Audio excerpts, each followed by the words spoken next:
오늘 하나님의 선물 마태복음 92번째 시간으로 이 세대를 무엇으로 비유할까? 이 세대를 무엇으로 비유할까라는 제목으로 우리 하나님 말씀 함께 나누도록 하겠습니다. 우리가 사람들을 만나면서 가장 힘든 케이스는 내 뜻이 상대방에게 잘 전달이 안 될 때죠. 이때 우리가 이제 대화가 안 된다, 커뮤니케이션 안 된다, 말이 통하지 않는다, 이런 표현을 하는데 더군다나 진리에 관한 소통이 이루어지지 않을 때 그럼 굉장히 안타깝고 마음이 타오르는 것처럼 괴롭고 또 상대방이 알아듣지 못하는 것을 넘어서서 진리의 말씀을 거부하고 또 의심하기까지 하면 그것처럼 답답한 경우가 없는 겁니다. 교회에서도 마찬가지죠. 아무리 진리를 말하고 사실을 말해도 반응 없고 마음 열지 않는 사람들이 꽤나 교회 안에 많습니다. 뭐 그런 분들은 대개 주일 하루 이제 예배 나오시는데 1시간 예배 드리면서 40분 설교 듣고 가는 거예요. 근데 그 40분 설교마저도 그냥 대충 듣는 겁니다. 이게 진리의 말씀으로 듣지 않는 거죠. 그래서 그냥 들으면 아멘까지는 합니다. 아멘, 옳은 말씀이죠. 지당하신 말씀이죠. 좋은 말씀이죠. 그렇고 말고요. 그렇게 적당히 받아들이고 그냥 진리를 추상적으로 그냥 생각하시는 거죠. 그리고 그런 진리에 순종하려고 하거나 진리대로 행하려고 하는 모습들이 안 보이는 분들이 교회 안에 굉장히 많은데 굉장히 심각한 문제입니다. 제가 늘 말씀드리지만 좋은 말씀 감사합니다. 뭐 이런 말씀들을 하시는데 목사는 당연히 좋은 말씀 합니다. 목사가 언제 뭐 여러분 도둑질하세요, 여러분 간음하세요, 뭐 이런 얘기 하시는 거 보셨습니까? 당연히 목사는 좋은 말 하죠. 좋은 말씀 감사합니다 하고 나가는 건 아무 의미가 없는 거예요. 그 말씀이 생명의 말씀이 돼서 나를 살려야 되는 거죠. 거기까지 나아가지 못하고 듣기만 하고 그냥 한 귀로 들었다 한 귀로 나가는, 흘려버리는 그런 수준 가지고는 우리가 하나님의 뜻을 알 수도 없고 하나님의 의를 이루지도 못하는 겁니다. 그 자기를 속이는 겁니다. 그래서 심히 그런 분들을 보면 제가 진짜 심히 걱정스럽습니다. 어떻게 하려고 저러실까? 자, 오늘 우리가 읽은 본문에서도 예수님이 굉장히 심히 걱정하시고 답답해하는 장면을 우리가 볼 수 있는데 대화도 되지 않고 말귀도 못 알아듣는 사람들을 보시면서 예수님이 굉장히 걱정하시는 모습을 볼 수 있습니다. 우리 16절, 17절 말씀 한번 읽어보겠습니다. 시작. 이 세대를 무엇으로 비유할까? 비유하건대 아이들이 장터에 앉아 제 동물을 불러 이르되 우리가 너희를 향하여 피리를 불어도 너희가 춤추지 않고 우리가 슬피 울어도 너희가 가슴을 치지 아니하였다 함과 같도다. 아멘. 이 말씀은 당시 아이들의 놀이 문화를 좀 아셔야 되는데 어린아이들이 이제 부모를 따라 시장을 가는 거예요. 그럼 이제 시장에 가면 부모가 물건을 사기도 하고 팔기도 하고 이유를 볼 동안 아이들은 아이들끼리 모여서 이제 소꿉놀이 같은 걸 하는 건데 장터에서 이제 노는 거죠. 이때 주로 하는 놀이가 뭐냐면 결혼식 놀이하고 장례식 놀이. 인생에 있어서 굉장히 중요한 분기점이 되는 두 가지의 놀이를 한다는 겁니다. 그래서 이제 결혼식 놀이를 하면 결혼식 피로연 놀이를 하는 겁니다. 이스라엘은 결혼식을 일주일 동안 하잖아요, 피로연을. 그래서 일주일 동안 이제 음악이 나오고 춤도 추고 포도주도 마시고 음식도 먹고 하면서 즐기는 건데 신랑 신부 역할을 하는 아이들을 세워놓고 옆에서 이제 피리를 불면서 춤추는 놀이를 하는 거죠. 또 장례식장 놀이는 장례식에서 이제 가슴을 치며 뭐 이렇게 티끌을 뿌리며 머리를 풀어헤치고 통곡하는 그런 흉내를 내는 건데 그런데 이제 그런 놀이를 하는데 연출이 마음에 들지 않는 겁니다. 아이들이 나 이 역할 하기 싫어. 그런데 이제 힘센 애가 아니면 대장급 되는 애가 너 그냥 그거 해. 너는 신부니까 그냥 가만히 서 있어. 뭐 이렇게 한다거나 너는 곡하는 사람 역할 해.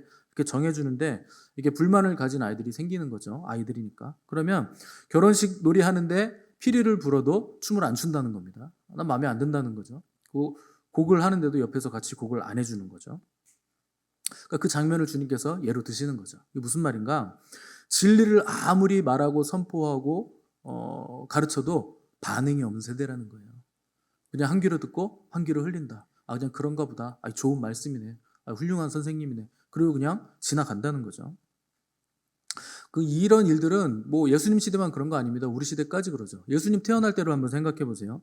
유대인의 왕으로 메시아가 태어나셨다 하는 소식을 들은 거예요. 그래서 그 증거로 동방에서부터 천문학적인 놀라운 일이 일어난 겁니다. 별이 이 동방 박사들을 인도해서 이제 베들레헴까지 온 건데, 박사들이 동방에 이제 들어오니까 예루살렘 성읍이 그때 소란이 나고 난리가 났다 그랬어요. 그래서 유대인의 왕으로 나시니가 어디 있느냐 이런 것들을 막 물어보면서 결국 당시 헤롯 왕까지 왕궁에까지 들어가서 유대인의 왕이 어디 있느냐 뭐 이런 것들을 물어봤는데, 헤롯 왕이 이 얘기를 듣고 자기 왕권이 무너질까봐 이제 제사장과 서기관을 불러서 유대인의 왕으로 태어나실 리가 어디에서 나겠느냐 이렇게 물어봅니다. 그랬더니 제사장과 서기관들이 성경을 자세히 살피고 연구한 사람들이니까 유대 땅 베들레헴에서 납니다. 이렇게 자기들이 알고 있는 걸 말해주죠. 이미 예언되어 있는 거니까. 그럼 여러분 생각해 보세요. 우리 같으면, 우리가 예루살렘에 산 유대인이면 메시아가 왔잖아요. 태어났잖아요. 유대인의 왕이 왔잖아요. 그리고 동방에서부터 사절 땅까지 왔잖아요. 그리고 헤롯 왕을 통해서 유대 땅 베들레헴에서 난다고 선포가 됐잖아요. 그럼 가봐야 될 거 아닙니까? 안 궁금하세요? 유대인의 왕이 났다는데? 궁금해하죠. 메시아가 왔다는데 가봐야 될 거 아니에요. 온 백성이 다 가봐야 되든지 아니면 적어도 뭐 1000명이라도 베들레헴 땅에 가서 막 거기가 막 웅성웅성하고 막 축하 막 하고 이런 일들이 일어나야 되는데 아무도 안 간 거예요. 관심이 없는 겁니다. 그 유대인의 왕으로 메시아가 오셨는데 어떻게 이렇게 관심이 없을까요? 굉장히 이상하다는 거죠. 예수님이 십자가에서 죽으셨다가 부활하셨습니다. 그래서 부활했다는 소식, 소문이 제자들에게 다 퍼졌어요. 여자들이 소식을 전해가지고. 그런데 놀랍게도 예수님의 빈 무덤을 찾아간 사람은 고작 몇 명밖에 안 돼요. 왜 안 갑니까? 온 예루살렘 성읍이 또 찾아가도 모자랄 판에. 죽은 사람 살아나는 게 쉬운가요? 그것도 예수님이 살아나셨는데 궁금하지 않습니까? 그런데 다들요 관심이 없는 거예요. 예수님 부활하셨다는데도 관심이 없어요. 그냥 시큰둥한 거죠. 여러분, 믿음이 생기지 않으면 적어도 믿기 위해서 찾아는 봐야 되는 겁니다.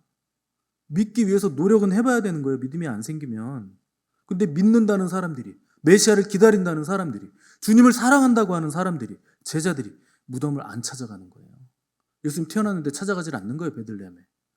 오히려 예수님을 비난하고 핍박하고 모욕하고 십자가에 못 박은 당사자들이 예수님의 무덤을 찾아가서 현장 확인하고 진짜 없다. 조사단 파견해보니 진짜 없어졌습니다. 이걸 확인해서 돈으로 사람들을 매수해서 거짓 증언하게 만들고 훨씬 더 대적자들이 예수님의 부활을 확인하는데 더 열심을 내더라는 거죠. 나머지 예수님을 믿는다는 사람들, 메시아를 기다렸다는 사람들은 예수님이 태어나시든 십자가에 달리시든 뭐 죽으셨다 부활하시든 신경도 쓰지 않는 겁니다. 이게요, 장터에서 피리를 불어도 춤도 안 추고 애곡을 해도 같이 곡도 안 하고 그냥 나는 아무런 상관도 없는 것처럼 그렇게 반응을 한다는 거죠. 이런 사람들이 나중에 주님 오실 때는 아마 호들갑을 떨 거예요. 야, 주님 오신대 난리가 났어. 주님 어떻게 해요? 뭘 어떡합니까? 그냥 살던 대로 사셔야죠. 관심 없이. 그냥 그렇게 사셔야죠. 피리를 불면 춤을 춰야 되는 것이고 춤추기 힘들면 그냥 박수라도 쳐주든가 그것도 안 되면 그냥 까딱까딱이라도 해주든가 이래야 되는데 아무런 반응이 없는 세대. 이것이 바로 우리들의 세대라는 겁니다. 그런 의미에서 저는 우리 교회 성도님들에게 굉장히 매우 감사합니다. 여러분들은 반응을 잘 하시잖아요. 그 목사가 매주 하는 설교 내용 뻔해요. 뭐 결국 예수님 얘기 아닙니까? 결국 복음 얘기하는 거 아니에요? 뻔하죠. 근데 그것도 들으시면서 여러분들 막 기뻐하시기도 하고 아멘으로 화답하시기도 하고 막 울기도 하시고 은혜 받기도 하시고 이게 얼마나 감사한 일입니까? 특별히 우리 교회 분들은요 설교 시간에 조는 분들이 없어요. 물론 눈 뜨고 조는 분들은 있어요. 눈 뜨고 자는 분들은 제가 알아요. 제가 눈 뜨고 잘 자거든요. 그 눈 뜨고 자면요 눈이 그 동태 눈이 동태 눈이에요. 약간 지금 갈랑말랑하는 눈 있잖아요. 그런 눈입니다. 그래도 여러분 눈 뜨고 있는 게 얼마나 감사합니까? 너무 감사한 일이죠. 아무튼 뭐 눈을 뜨고 졸든 뭐 감고 졸든 아무튼 아예 주무시든 설교 시간에 임재와 잠재 사이를 여러분이 왔다 갔다 하시든 절반의 책임은 저에게 있는 겁니다. 설교자에게 있는 거죠. 근데 절반은 여러분에게 책임이 있는 거죠. 어쨌거나 저쨌거나 여러분들은 하나님의 말씀 너무나 잘 들어주셔서 저는 너무 감사하다 하는 겁니다. 그런데 듣기만 하면 안 되고 우리는 그 말씀을 마음에 새기는 그리고 그 자리까지 그리고 끊임없이 그 마음에 새긴 말씀을 이루기 위해서, 그리고 성취하기 위해서, 순종하기 위해서 몸부림치는 자리까지 우리가 나아가야 된다는 겁니다. 우리 18절에서 19절 말씀 한번 읽어보겠습니다. 18절 19절 시작. 요한이 와서 먹지도 않고 마시지도 아니하매 그들이 말하기를 귀신이 들렸다 하더니 인자는 와서 먹고 마심에 말하기를 보라 먹기를 탐하고 포도주를 즐기는 사람이요 세리와 죄인의 친구로다 하니 지혜는 그 행한 일로 인하여 옳다함을 얻느니라. 아멘. 자, 주님이 처음에는 반응 없는 세대에 대해서 말씀하신 뒤에 이제는 아예 처음부터 듣지 않으려고 작정한 사람들을 말씀하시는데, 이런 사람들은 사사건건 꼬투리를 잡고 시비 걸고 책망하는, 반대하는 부류들이라는 거죠. 지난주에 우리가 다뤘듯이 요한은 구약의 마지막 선지자로 이 땅에 왔습니다. 여러분, 선지자는 이 땅에 하나님이 선지자를 보내시면 선지자가 좋은 말 하겠습니까? 은혜되는 말 하겠습니까? 듣기 싫은 말 하겠습니까? 여러분들 생각에 선지자가 어떤 말 할 것 같아요? 듣기 싫은 말 하죠. 선지자가 오는 이유는요, 하나님께서 책망하시기 위해서 선지자를 보내시는 거예요. 우상 숭배라든가 하나님의 말씀에 순종하지 않는다든가 이런 것들을 책망하시기 위해서 선지자를 보내죠. 그래서 구약 성경에서 여러분 걸출한 선지자가 등장하잖아요. 그럼 그 시대가 좋은 시대입니까? 악한 시대입니까? 굉장히 악한 시대예요. 엘리야 등장하고 막 엘리사 등장하고 이러잖아요. 그 시대는요 굉장히 악한 시대고 아합과 이세벨 막 이런 분들이 왕으로 이스라엘을 통치하면서 온 백성들과 제사장들까지 싸그리다 그냥 싸잡아가지고 우상숭배하게 만드는 시대, 그런 시대에 엘리야 정도가 등장하는 겁니다. 그러니까 얼마나 악한 시대였으면 엘리야 다음에 엘리사까지 하나님께서 두 사람을 그냥 세트로 보내셨겠습니까? 굉장히 악한 시대였다는 거예요. 그러면은 세례 요한이라는 구약의 마지막 선지자가 400년 동안 선지자가 등장하지 않다가 갑자기 세례 요한이 등장했다. 그러면 그 시대에 하나님께서 말씀하실 게 있으신 것이고, 요한은 듣기 좋은 말 했겠습니까? 듣기 싫은 말 했겠습니까? 당연히 듣기 싫은 말 했겠죠. 그래서 요한이 하는 말이 뭡니까? 독사의 자식들아, 뭐 이런 말 하잖아요. 그러니까 요한이 그런 말 한 거예요. 듣기 싫은 말 한 거예요. 세례 요한을 보면서 사람들이 이제 가만히 보니까 약대 털옷을 입고 있죠. 먹는 것도 이상한 거 먹죠. 메뚜기하고 뭐 석청 이런 거 먹고. 그리고 하는 말도 뭐 뱀을 잡아 드셨는지 독사를 잡아 드셨는지 독사의 자식들아 막 이런 독설을 막 내뱉는 거죠. 그래서 사람들이 그가 광야에서 이제 그렇게 특이하게 지내면서 그런 말을 하니까 메시아인 줄 알았어요. 그래서 당신 메시아입니까? 이렇게 물어보죠. 세례 요한이 나 아닌데요. 그럼 너 누구야? 뭐야? 그랬더니 세례 요한이 나 소리인데. 그럼 이러고 마른 거예요. 그러니까 저거 메시아도 아니고 뭐 소리라고 하는 이상한 말하고 이상한 옷 입고 이상한 거 먹으면서 이상한 소리를 자꾸 하고 이상한 짓을 하니까 이상하네. 같네. 살짝 맛이 같네. 이렇게 된 거예요. 그 사람들이 저 사람 귀신 들린 사람이야. 그 세례요한 보고 귀신 들렸다 그러는 겁니다. 근데 반면에 그 바로 뒤에 이제 예수님이 오셨어요. 근데 예수님은 또 세례 요한과는 완전 또 정반대입니다. 사람들이 많은 도시에 거기서 주로 활동하시고 도시에서 그 사람들과 많이 어울리시고 사람들과 함께 하시고, 근데 또 하필 어울리는 사람들이 죄인들이에요. 뭐 죄인들과 함께 잡수시고 지내면서 대개 그 면면들을 보면 사람들이 손가락질하는 그 뭐 창기들, 또 세리들, 누구나 다 아는 죄인, 그리고 뭐 어부들, 가난하고 비천한 사람들, 그런 사람들과 주님은 함께 하시고 어울리셨다는 거죠. 그러니까 유대인들이 주님의 모습을 보고는 세례 요한과는 반대로 저분은 먹기를 탐하고 포도주를 좋아하는 아주 세속적인 사람이야. 이렇게 판단을 했다는 겁니다. 그래서 세리와 죄인의 친구다. 이렇게 불렀어요. 굉장히 이거 나쁜 욕을 한 겁니다. 세리는 민족의 반역자예요. 그래서 돈만 아는 사람이고 윤리 도덕이 없는 사람이죠. 그래서 자기 돈을 많이 축적하기 위해서 정해진 세금보다 훨씬 더 많은 세금을 걷어서 나머지는 자기 주머니에 다 넣는 민족의 고열을 빨아먹는 매국노, 그게 세리입니다. 그래서 당시에 거지가 이렇게 구걸을 하잖아요. 그럼 누가 이제 돈을 줘요. 맹인 뭐 거지가 이렇게 구걸할 때 돈을 줘요. 그 옆에 사람이 방금 세리가 돈을 주고 갔다 그러면 그 돈을 집어 던집니다. 그러면서 내가 차라리 굶어 죽을지언정 세리 돈은 안 받겠다. 이렇게 했을 만큼 당시에 미워하고 멸시했던 자가 세리죠. 근데 예수님을 뭐라고 불렀느냐? 저 사람은 세리와 죄인의 친구야. 그냥 동급이라는 겁니다. 그러니까 이게 굉장히 예수님을 모욕하고 깎아내리는 말을 한 것이죠. 그럼 세례 요한이 왔을 때는 아유 막 갔네. 주님에게는 아유 저 세속적인 사람, 세리와 죄인의 친구. 그럼 뭐 도대체 어느 장단에 맞추라는 거예요? 사람마다 기준이 다 다른데. 목회자들도요 이런 일을 굉장히 많이 경험합니다. 목회자가요 생활이 너무 번듯하잖아요. 그러면은 아유 저 목사님 집도 있대, 세속적이야, 이런 식으로 얘기하고, 목사 가난하게 살잖아요. 저 목사님 영빨이 떨어져. 그 기도를 안 하니까 저렇게 맨날 어렵지.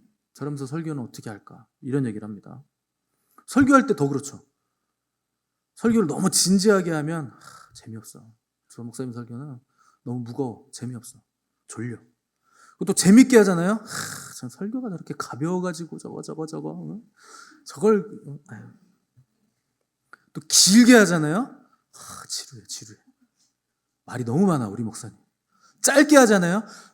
오늘 설교 준비 안 했구만.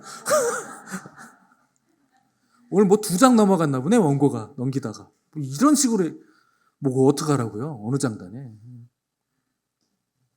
그 여러분들이요 한 주씩 돌아가면서 설교 한 번씩 해보셔야 돼요. 좋으시죠? 내가 눈 감고 해도 우리 목사님보다 설교 잘하겠다. 저걸 설교라고 저걸 저렇게 준비해가지고. 여러분 한 주씩 돌아가면서 설교하는 거 해보고 싶은데 그러면 여러분들이 교회 안 나오실 것 같아가지고 제가 차마 그렇게 못하는 겁니다. 해보고 싶은데 안타깝습니다. 사람들은요 각자의 생각이 있고 각자의 기준이 있습니다. 그 주님이 그래서 이런 반응들에 대해서 뭐라 그러시느냐? 지혜는 그 행한 일로 인하여 옳다함을 얻느니라. 이렇게 결론을 내셨어요. 무슨 말이냐? 니네가 옳다 그래서 옳지 않은 게 옳은 거 되는 거 아니다. 니네가 옳지 않다 그래서 옳은 게 옳지 않아지는 거 아니다. 니네가 미쳤다고? 니네가 미쳤다 그래서 세례요한이 미친 사람 되는 거 아니고, 너희들이 환호한다 그래서 뭐 옳지 않은 사람이 옳게 되는 것도 아니라는 거죠. 왜냐하면 지혜는 그것 자체로 지혜로운 것이고 그것 자체로 진리이기 때문에 사람들의 반응 그거 아무 소용없는 거다. 그 얘기를 말씀하신 겁니다. 진리라는 건 절대성을 가지고 있는 거죠. 때문에 우리가 환경에 흔들리거나 뭐 시류에 휩쓸리지 않는 이유, 우리는 진리를 따르는 사람들이기 때문에 흔들리지 않는 겁니다. 그리스도인들은 남들이 뭐라고 하든 상관없어요. 다수가 가는 길을 거부하는 겁니다. 주님이 얘기하셨잖아요. 좁은 길이다. 많은 사람들이 가지 않는 길이다. 그게 진리의 길입니다. 여러분 주님이 그 말씀하실 때 세상에게 말씀하신 거 아니에요. 교회에게 말씀하신 거예요. 여러분 많은 그리스도인들이 가는 길, 거기 진리 아닐 가능성이 99%가 넘습니다. 많은 교회들이 가지 않는 길을 가는 교회가 진리를 추구하는 교회일 가능성이 높아요. 그래서 우리나라 대형 교회들이 뭘 했는데 우리 교회는 왜 이러지? 뭐 배도 얘기하면은 뭐 배도가 뭔지도 모르겠고, 아무튼 뭐 가톨릭과 연합하는 거라는데, 근데 다른 교회 99%가 다 그거 하는데 왜 우리 목사님만 저렇게 유난 떨지? 우리는 좁은 길을 가니까 그렇죠. 여러분 남들이 간다고 거기 따라가면 남들이 지옥 갈 때 같이 가실 겁니까? 남들이 망할 때 같이 망하실 거예요? 사자는요 몰려다니지 않는 거예요. 백수의 왕은 몰려다니지 않는 거예요. 홀로 다니는 거죠. 그래서 제가 제일 싫어하는 게요, 목사님들 쉬는 날 월요일 날 모여가지고 공차로 몰려다니는 거예요. 등산 다니고 탁구 치러 다니고, 성도들 다 월요일 날 일하고 있는데 목사들은 모여가지고 놀러 다니고 맛있는 거 먹으러 다니고. 물론 저도 맛있는 거 먹습니다 월요일 날. 근데 몰려다니진 않습니다. 몰려다녀야 가끔 우리 사모님이랑 둘이 몰려다녀요. 다수가 가는 길, 거기에 진리 없어요. 그걸 주님은 교회에 말씀하신 거예요. 마지막 때 내가 믿음을 보겠느냐? 내가 믿음을 볼 수 있겠느냐? 다 믿음을 버린다는 거예요. 교회 안에 사람들이 그렇게 한다는 겁니다. 우리가 그걸 지금 눈으로 보고 있는 거예요. 그래서 우리는 누가 뭐래도 진리에 있어서는 독선적이어야 되는 거예요. 독단적이어야 됩니다. 진리를 최우선에 두고 한 길 가는 사람들이 그리스도인들입니다. 남이 미쳤다고 하면 어떻습니까? 여러분 미친 사람 그 당사자는 얼마나 행복한 줄 아세요? 머리에 꽃도 꽂았죠. 비도 오죠. 빨간 옷 노란 옷 입고 막 자유롭게 막 얼마나 행복합니까? 미치는 건 좋은 거예요. 미친 사람을 보는 옆 사람만 힘든 거죠. 당사자는 얼마나 행복한데요. 여러분 예수님께 미치시기 바랍니다. 주님께 미치면 그걸로 행복한 거예요. 족한 거예요. 우리는 미쳐도 주님을 위해 미치고 정신이 나갔어도 주님께 정신이 나가고 살아도 죽어도 주님을 위해서 존재하시는 복된 사람들 되시기를 바랍니다. 우리 20절에서 24절 말씀 읽어보겠습니다. 20절에서 24절 시작. 예수께서 권능을 가장 많이 행하신 고을들이 회개하지 아니하므로 그때 책망하시되 화 있을진저 고라시나 화 있을진저 벳세다야 너희에게 행한 모든 권능을 두로와 시돈에서 행하였더라면 그들이 벌써 베옷을 입고 재에 앉아 회개하였으리라. 내가 너희에게 이르노니 심판날에 두로와 시돈이 너희보다 견디기 쉬우리라. 가버나움아 내가 하늘에까지 높아지겠느냐 음부에까지 낮아지리라. 내게 행한 모든 권능을 소돔에서 행하였더라면 그 성이 오늘까지 있었으리라. 내가 너희에게 이르노니 심판날에 소돔 땅이 너보다 견디기 쉬우리라 하시니라. 아멘. 자, 이제 세 번째로 주님은 아예 불신앙적인 태도를 가진 사람들에 대해서 이제 책망하시는 장면이 나오는데, 여기 고라신, 벳세다, 가버나움 같은 도시들은요, 예수님께서 기적과 이적을 가장 많이 행하셨던, 가장 많이 베푸셨던 도시들이었습니다. 근데 역설적이게도 기적을 가장 많이 행한 도시에서 사람들이 가장 많은 불신앙적인 모습을 보였다 하는 것이죠. 그러니까 기적을 베풀어도 믿지 않고, 보여줘도 믿지 않고, 진리의 말씀을 들려줘도 듣기만 하고 믿지 않고 행하지도 않는다. 이것이 이 사람들이 가졌던 불신앙의 태도라는 겁니다.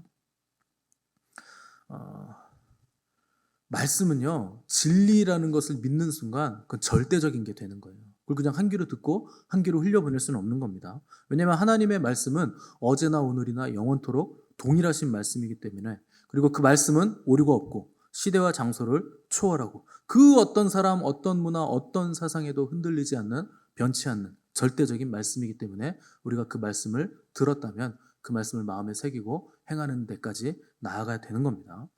근데 내 기분에 따라서 말씀을 막 취사선택하고 내 기분에 따라서 오늘은 순종하는데 오늘은 안 할래요, 뭐 이렇게 할 수가 없는 거예요. 왜냐하면 이 말씀에 우리의 영생이 걸려있기 때문에 그런 겁니다. 근데 이 진리의 말씀을 우리가 매주 듣죠. 또 새벽 예배 나오신 분들은 매일 듣죠. 근데 매일 듣고 매일 공부하면서 평생 말씀에 순종하기 위해서는 단 한 번도 믿음의 싸움을 하지 않고 피 흘리기까지 죄와 싸우기는커녕 땀 한 방울, 눈물 한 방울도 흘리지 않는 사람들이 교회 안에 너무나 많은 것. 이게 이 시대의 비극입니다. 여러분, 세상이 왜 이렇게 어지러운지 아십니까? 교회가 하나님의 말씀을 벗어나서 그래요. 교회가 하나님의 말씀을 우습게 여겨서 그럽니다. 한 귀로 듣고 한 귀로 흘려보내기 때문에 그런 거예요. 그리스도인들이 피리를 부는데도 춤을 안 춰요. 애곡하고 있는데도 같이 곡을 안 해줘요. 그냥 그저 서로 책 잡고 파당 만들기에 바쁘고 내 존재감을 드러내기 바쁘고 교회의 존재감을 크기와 규모로 세상에서 좀 자랑하려고, 그런 걸로 드러내려고 하니까, 크기와 자랑과 규모를 자랑하는 건 세상이 쓰는 방법인데 그걸 교회도 쓰려고 하니까 세상이 점점 더 어지러워지는 겁니다. 여러분, 5시간 틀린 시계하고 5분 시계 틀린 시계가 있으면 어느 게 더 위험한 줄 아십니까? 5시간 틀린 시계가 위험할 것 같겠지만 5분 틀리는 시계가 훨씬 위험합니다. 5시간 틀린 시계는 사람들이 그 시계를 보고 저거 완전히 잘못됐는데 지금 몇 시예요? 이렇게 물어볼 수나 있죠. 애매하게 5분 틀리는 시계는요, 그 5분 틀리는 것 때문에 비행기를 놓칠 수 있어요. 기차 시간도 놓칠 수 있습니다. 이게 훨씬 더 위험한 거예요. 아예 믿지 않는 사람들은요, 말씀을 그냥 거부하고 회개하지도 않고 돌이켜서 세상으로 가면 돼요. 그냥 자유롭게 살면 그만이에요. 근데 매주일 교회 나와요. 매주일 하나님 말씀 들어요. 근데 애매하게 순종은 안 하고 미꾸라지처럼 빠져나가는 사람. 별로 틀리진 않는 것 같은데 한 5분 정도 틀리는 것 같은 사람들. 그 사람들이 위험한 겁니다.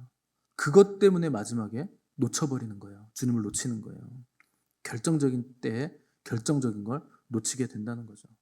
아예 그냥 안 믿든지, 아예 그냥 세상으로 갔다가 오시든지, 그러면 그냥 화끈한데, 아니 뭐 하려고 한 달이 여기 걸치고 한 달이 귀에 걸치고 한 달이 세상 걸쳐가지고 그냥 10배는 더 힘든 삶을 삽니까? 그런 사람들이 훨씬 위험하다는 거예요. 구약 성경에 보시면 사울 왕이 하나님 말씀에 순종하지 않았을 때 사무엘 선지자가 찾아와서 뭐라 그러냐면, 왕이 여호와의 말씀을 버렸으므로 여호와께서도 왕을 버려 왕이 되지 못하게 하셨습니다. 이렇게 책망하는 장면이 나옵니다. 여러분, 사울 왕이 불순종한 거예요. 그거 별거 아니에요. 하나님이 아말렉과 전투할 때 모든 사람, 모든 짐승까지 싹 다 죽여라. 헤렘 전쟁이다. 하나님께 바치는 전쟁이다. 이렇게 선포하셨어요. 다 죽여라. 그랬는데 사울 왕이 좋은 짐승들을 놔둡니다. 그래서 사무엘이 선지자가 도착했을 때 짐승 소리가 들리니까, 지금 내 귀에 들리는 이 짐승 소리는 어떻게 된 겁니까? 이렇게 물었더니 사울 왕이 뭐라 그러냐면, 다 죽였는데 여호와께 바치기에 너무나 좋은 짐승들이 몇 있길래 조금 남겼습니다. 우리 하나님께 바치려고. 이게 뭐 그렇게 심한 잘못입니까? 얼마나 마음이 착합니까? 야, 하나님께 드릴 걸 생각을 했네요. 생각이 드실 수 있겠지만, 문제는요, 사울 왕의 불순종은 이번이 처음이 아닙니다.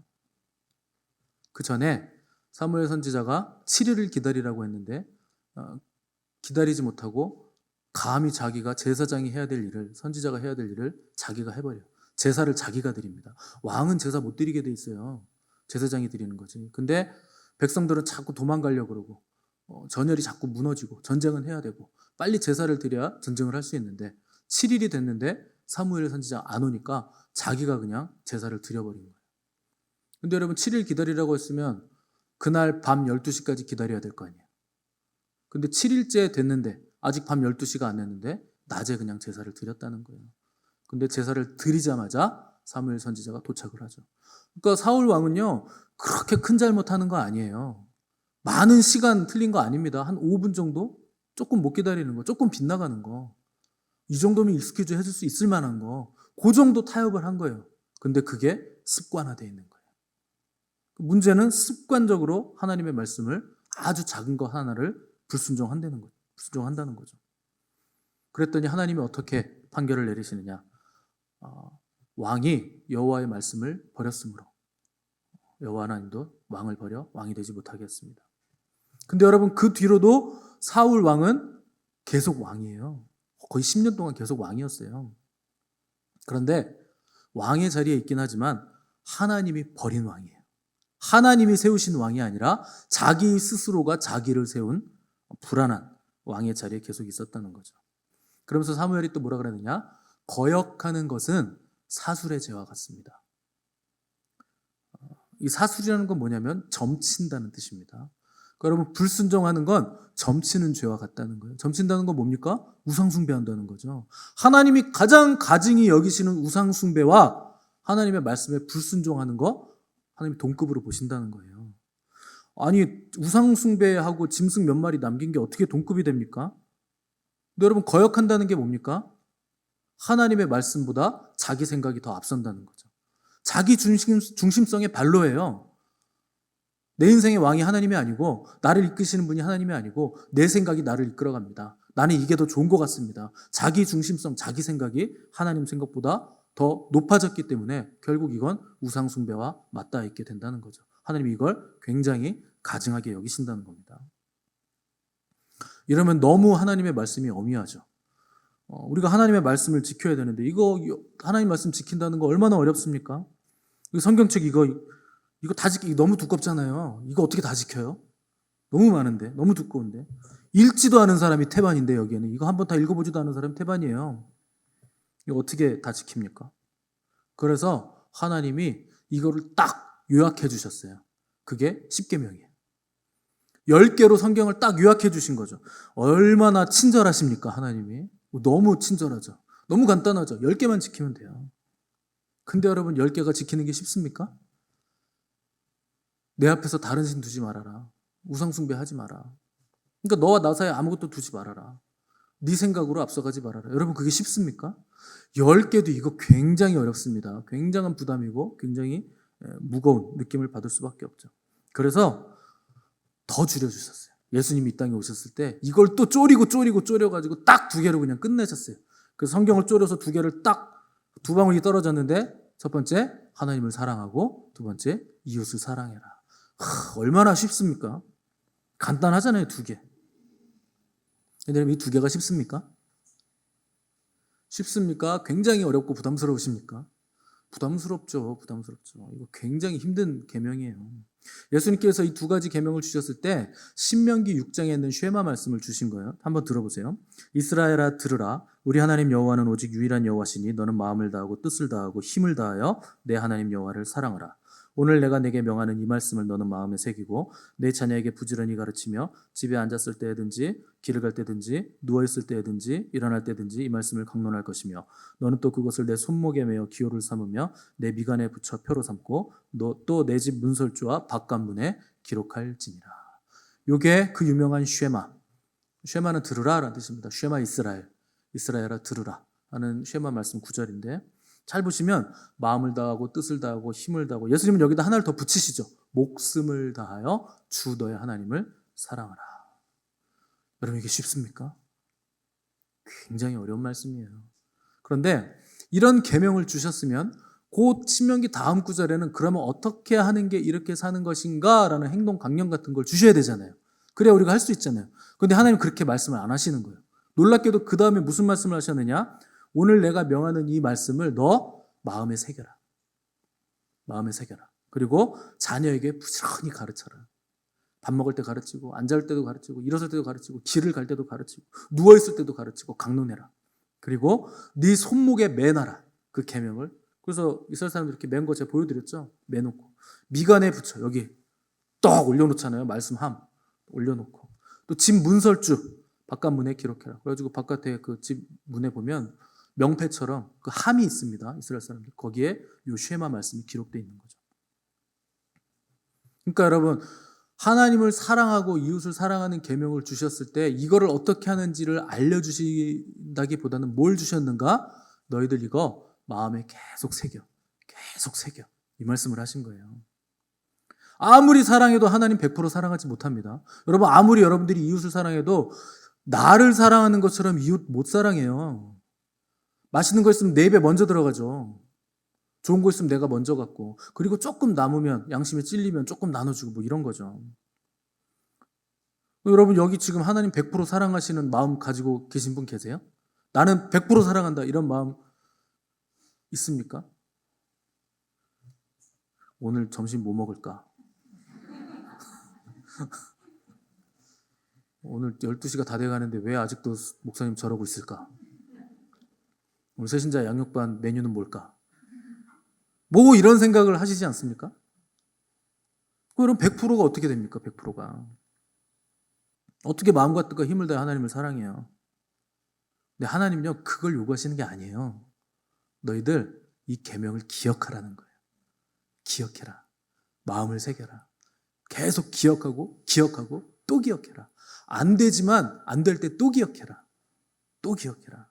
왜 기억하라는 겁니까? 왜 문설주에 붙입니까? 왜 미간에 새깁니까? 왜 자녀들에게 계속 강론하고 가르칩니까? 이 계명이 우리를 결국 생명으로 인도할 거예요. 결국 우리를 이끌어갈 겁니다. 그러니까 기억하라는 거예요. 잊어버리지 말라는 거예요. 그래서 우리는 이 계명을 계속 마음에 새기는 거죠. 하나님의 계명은 무슨 법칙이거나 법이거나 지식이나 무슨 인생을 살아가는 해안 정도가 아니고 생명에 이르게 하는 영생의 근원이 되는 거예요. 그게 하나님의 말씀이에요.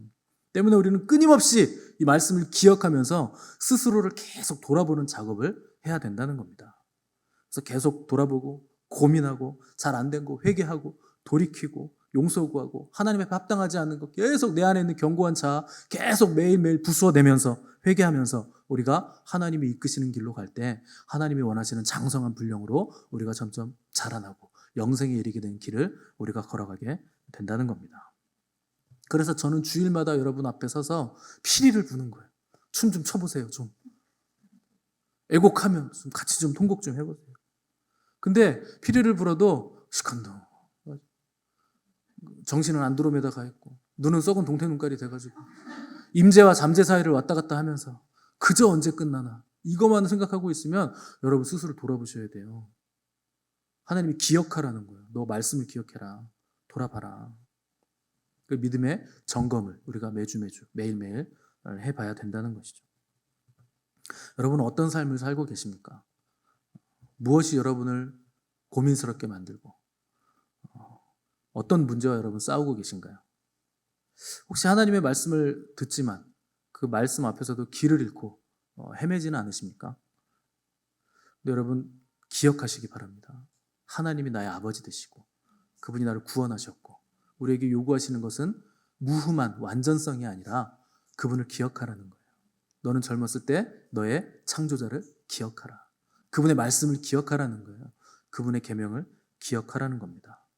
그분은 우리를 구원하기 원하시고 우리를 돕기를 원하시는 좋으신 아버지 하나님이세요. 우리를 위해서 끊임없이 대신 싸워주시는 분이세요. 여러분 오늘 그분의 계명 앞에 그분의 말씀 앞에 정직하게 반응하시길 바라고 그 말씀을 기억하시고 새기시고 다시 한번 재정립하시길 바랍니다. 애매한 믿음에서 벗어나셔서 선명한 믿음, 선명한 그리스도인으로 심판날에 책망할 것이 없는 자로 서시는 복된 길을 가시는 저 여러분 되시기를 간절히 바랍니다. 함께 기도하겠습니다.